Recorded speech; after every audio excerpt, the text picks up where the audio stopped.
Sejumlah mantan kombatan Gerakan Aceh Merdeka di Aceh Barat, Aceh mengibarkan bendera raksasa. Sementara warga di Kafe Menanu, Nusa Tenggara Timur ini mengibarkan bendera di perbatasan untuk memperingati hari ulang tahun ke-70 kemerdekaan Indonesia.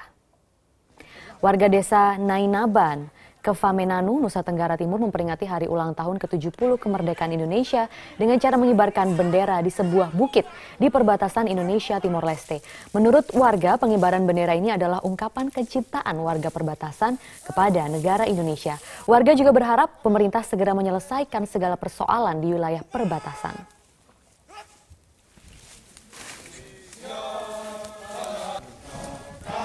Sementara itu, bendera berukuran 9 kali 4 meter dikibarkan di Pegunungan Tengkorak, Aceh Barat pada Sabtu siang.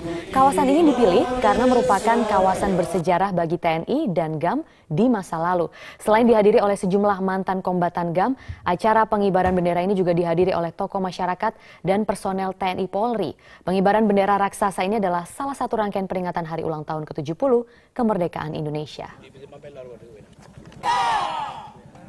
Lagi!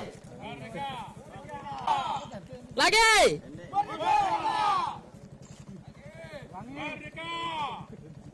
Limom!